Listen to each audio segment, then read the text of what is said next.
Hello friends, welcome to Shivya Times. இன்னைக்கு நம்ம வீடியோல எல்லாரோட ஃபேவரட் வெஜ் பிரியாணி எப்படி செய்யறதுங்கறத பார்க்க போறோம். நீங்க நம்ம சேனலை ஃபர்ஸ்ட் டைம் பார்க்கறவங்களா இருந்தா Subscribe பண்ணிக்கோங்க. அப்படியே பக்கத்துல இருக்க பெல் பட்டனை கிளிக் பண்ணி ஆல் கொடுத்துக்கோங்க. அப்பதான் நம்ம போடுற வீடியோ உடனுக்குடன் உங்களுக்கு கிடைக்கும். இப்போ வாங்க வீடியோக்குள்ள போகலாம்.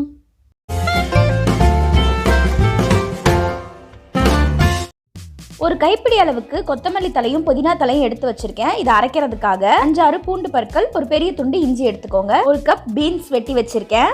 ஒரு பெரிய வெங்காயம் இந்த மாதிரி நீளவாக்கில் கட் பண்ணிக்கோங்க. ஒரு பச்சை மிளகாய், அதை வெட்ட வேண்டாம். கொஞ்சமாக காலிஃப்ளவர் எடுத்திருக்கேன். காலிஃப்ளவரை நம்ம சுடுதண்ணியில் போடணும். 2 கேரட், அதை இந்த மாதிரி சின்ன சின்னதாக வெட்டி வச்சிருக்கேன்.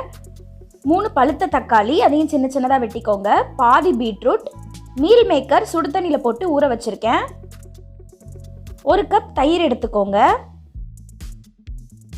ஒரு கைப்பிடி புதினா எடுத்துக்கோங்க. அதே அளவுக்கு கொத்தமல்லி தழை வெட்டி வச்சுக்கோங்க. இப்போ நம்ம முதல்ல எடுத்து வச்ச புதினாவையும் கொத்தமல்லியும் சேர்த்து நல்லா மைய அரைச்சிக்கலாம். அரைச்சதை தனியாக எடுத்து வச்சுக்கோங்க. இப்போ நம்ம இஞ்சி பூண்டு விழுது ரெடி பண்ணிடலாம். அரிசி 3 கப் எடுத்திருக்கேன். அதை 1 மணி நேரத்துக்கு முன்னாடியே தண்ணியில் ஊற வச்சுருக்கேன். இந்த அளவு 4 பேருக்கு சரியாக இருக்கும். தாளிக்கிறதுக்காக 2 ஏலக்காய், ஒரு சின்ன துண்டு பட்டை, 3 லவங்கம், ஒரு அன்னாச்சி மொக்கு, ஒரு பிரியாணி இலை இதெல்லாம் எடுத்துக்கோங்க. காலிஃப்ளவரை சூடான தண்ணியில் போட்டு எடுத்து வச்சுக்கலாம். இப்போ ஒரு குக்கரில் 3 டேபிள் ஸ்பூன் கடலெண்ணெய் ஊற்றிக்கிறேன். இதில் நீங்கள் பாதி அளவு நெய்யும் சேர்த்துக்கலாம்.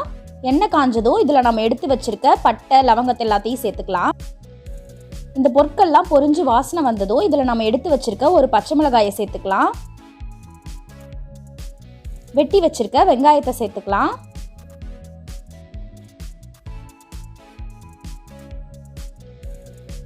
வெங்காயம் நல்லா பொரியறதுக்காக நம்ம கொஞ்சம் கல்லுப்பு சேர்த்துக்கலாம். இங்கே பாருங்க, வெங்காயம் நல்லா ஃப்ரை ஆயிடுச்சு. கோல்டன் ப்ரௌன் கலர் வந்ததுக்கப்புறம் நம்ம வெட்டி வச்சிருக்க தக்காளியை சேர்த்துக்கலாம்.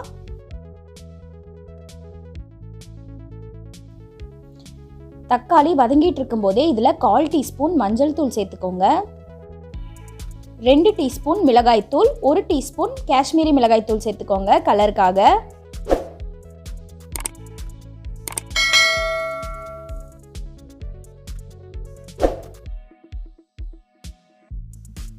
தக்காளி நல்லா வதங்கிருச்சு. இப்போ நம்ம இதில் அரைச்சி வச்சிருக்க இஞ்சி பூண்டு விழுதை சேர்த்துக்கலாம்.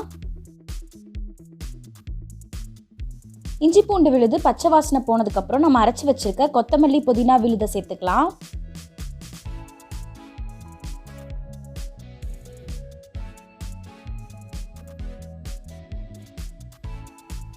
கொத்தமல்லி புதினா நல்லா வாசனை வந்ததுக்கப்புறம் இதில் நம்ம எடுத்து வச்சிருக்க காய்கறிகளை சேர்த்துக்கலாம்.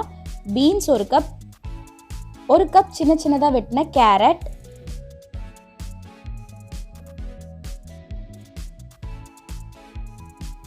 பீட்ரூட், நம்ம ஊற வச்சிருந்த சோயா சங்க்ஸ், சுடுதண்ணியில் போட்டு எடுத்து வச்ச காலிஃப்ளவர் எல்லாத்தையும் சேர்த்துக்கலாம்.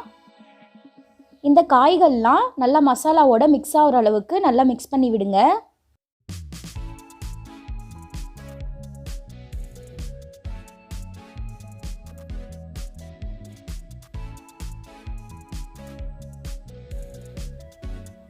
இப்போ நம்ம எடுத்து வச்சிருக்க தயிரை சேர்த்துக்கலாம்.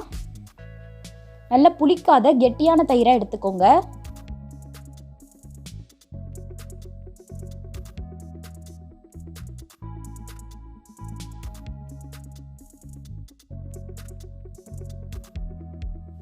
இந்த காய்கள்லாம் கொஞ்சம் நேரம் வதங்கினதுக்கப்புறம் இப்போ இதில் நாம் தண்ணி சேர்த்துக்கலாம்.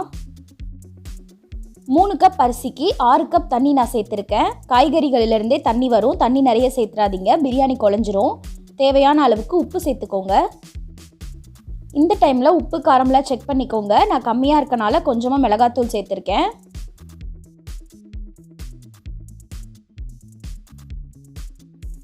தண்ணி நல்லா கொதிச்சதுக்கப்புறம் நம்ம அரிசி போடலாம். இப்போ பாருங்கள், தண்ணி நல்லா கொதிச்சிருச்சு. இப்போ இதில் நம்ம ஊற வச்சுருக்க அரிசியை சேர்த்துக்கலாம்.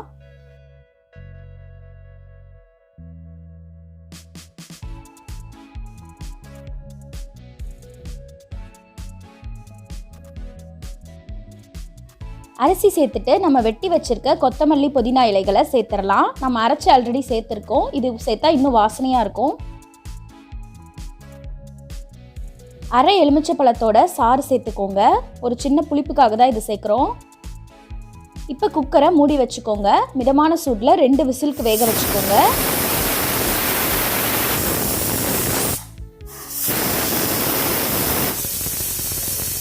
ப்ரெஷர் எல்லாம் ரிலீஸ் ஆனதுக்கப்புறம் இப்போ நம்ம இதை ஓப்பன் பண்ணிக்கலாம். கொஞ்சம் கூட அடிப்பிடிக்காத சுவையான வெஜ் பிரியாணி இப்போ ரெடி ஆயிடுச்சு. இது நம்ம வேறு பாத்திரத்தில் மாற்றி வச்சுக்கலாம். இந்த பிரியாணி ரைத்தா இல்லாமல் சாப்பிட்றதுக்கே டேஸ்ட்டாக இருக்கும். இதை நீங்களும் உங்கள் வீட்டில் ட்ரை பண்ணி பாருங்கள். உங்களுக்கு இந்த வீடியோ பிடிச்சிருந்ததுன்னா லைக் பண்ணி ஷேர் பண்ணுங்கள். மறக்காமல் நம்ம சேனலுக்கு சப்ஸ்கிரைப் பண்ணுங்கள். தேங்க்யூ.